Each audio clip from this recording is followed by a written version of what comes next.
Hello, I'm Dan Rather, and welcome to the CBS Evening News Online edition. Just ahead, the battle for the Iraqi city of Mosul and why U.S. commanders now have sent in hundreds of reinforcements. Also, the widening insurance company scandal. You'll hear what one of the largest companies is accused of. And a digital cop in your car? We'll show you how the high-tech gizmo could save you money. It's all starting now on the CBS Evening News Online edition. Almost 20 months now, and the fighting in Iraq rages on. November is now the second deadliest month of the war for U.S. forces. Barely halfway through the month, more than 90 Marines and soldiers have been killed. Since the war began, at least 1,207 American servicemen and women have died, and nearly 9,000 have been wounded. Today, with U.S. troops mopping up after more than a week of combat in Fallujah, the worst fighting has shifted elsewhere, including the major northern city of Mosul. CBS's Kimberly Dozier begins our coverage. Some of the fiercest fighting outside Fallujah has been in Mosul, the third largest city in Iraq, with sporadic battles making streets unsafe for Iraqi police and civilians. Some 1,200 American troops moved in to secure areas terrorized by bands of gunmen over the past week. This enemy that we're opposed with is very dedicated and quite imaginative. And we know we have some hard fighting yet to do up here. The militants also attack those who cannot fight back. A video has surfaced showing the apparent execution of hostage Margaret Hassan, the head of CARE International in Iraq. She'd been held for almost a month. Her husband does not want to believe she's gone. The video may be genuine, but I do not know. I beg those people who took Margaret to tell me what they have done with her. Militants are staging hit-and-run attacks in other parts of the country. In Ramadi, one group of Marines was hit by a suicide car bomber yesterday and a rocket-propelled grenade today. CBS News reporter Kirk Spitzer witnessed both attacks. The convoy that we were riding in was attacked by a small white sedan that pulled up next to one of the Humvees in our convoy and blew itself up. It was a horrendous explosion. One side of the Humvee was virtually caved in. The vehicle was set on fire. One Marine was killed and another wounded. The Marines say the brutal tactics of their enemy, from the roadside ambushes to the killing of hostages, only makes them more determined to fight on. The Americans believe they've crippled the insurgency with the assault on Fallujah, but the militants have sent a chilling message that they're still there, willing to use whatever means possible to try to terrorize the coalition out of Iraq. Kimberly Dozier, CBS News, Baghdad. When you go to an insurance broker, he's supposed to shop around and get you the best deal. But in a widening scandal, it's alleged some agents were taking payoffs to steer customers to certain insurance companies, costing consumers, taxpayers, and businesses big bucks. CBS News business correspondent Anthony Mason investigated and gives you the inside story.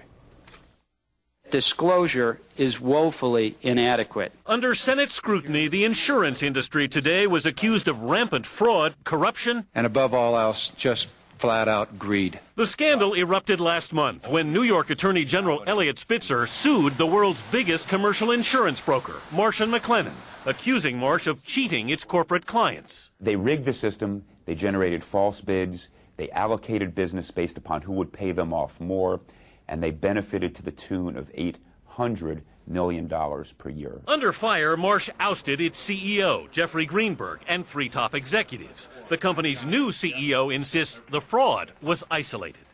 We're talking about a handful of people in a very narrow area who did some bad things. But investigations are also underway in at least 7 other states and have widened from corporate to consumer cases. Illinois has issued 250 subpoenas. Good afternoon, Division of Insurance. How can I help you? And set up a fraud hotline for consumers with insurance complaints. More and more employers are asking them to contribute toward their benefits and their health coverage. We want to ensure that in that setting, they are getting their best value for the best price. Where do you go from here? We will continue making cases. Spitzer promises more lawsuits and indictments. Last week, he filed suit against a leading California life insurance broker, ULR. Do you think a lot of employees are paying too much for their insurance? Yes. No question. Now, it may only be a few bucks a month or a few bucks a year for every one of us, but if you think of all the people involved, that becomes very big money. For the industry, billions in commission earnings could be at stake. But in the wake of this scandal, insurance companies may find they have no insurance against reform. Anthony Mason, CBS News, New York. To an automobile insurance underwriter, it sounds like a dream come true. A little black box that keeps tabs on policyholders in their cars, providing a computerized record of their driving habits. But CBS's Bob McNamara reports to some drivers and privacy advocates, all this sounds less like a dream than a nightmare.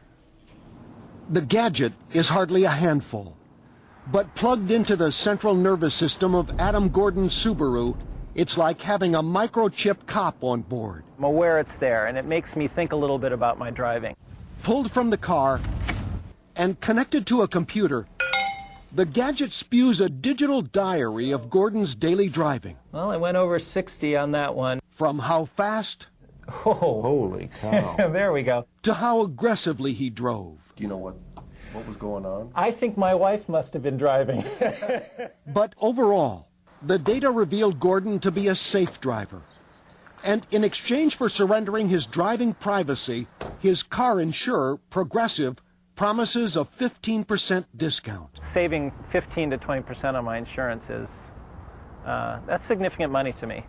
Driving with a data recorder is voluntary and it doesn't track where you go. But critics still call it a big brother invasion of privacy in exchange for cheaper insurance rates. We look at everything on the short term and we judge everything on dollars and cents because that's the easiest thing to measure. After I did it and saw what I could be saving and knowing how I drive, this was really a no-brainer for me.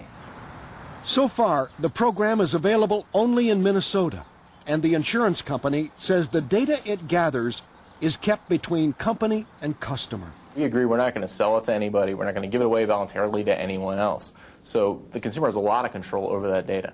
But if the idea catches on across the insurance industry, question is, could the digital cop in the car someday become mandatory to getting insured? For some drivers, it might make them less of the leadfoot than they are now. Bob McNamara, CBS News, St. Paul, Minnesota. More stories are just a click away. Don't forget to join me on television for the on-air edition of the CBS Evening News. On Wednesday's broadcast, having a baby without genetic defects? Cutting-edge science is making that possible. But what about ethical questions? Eye on America investigates.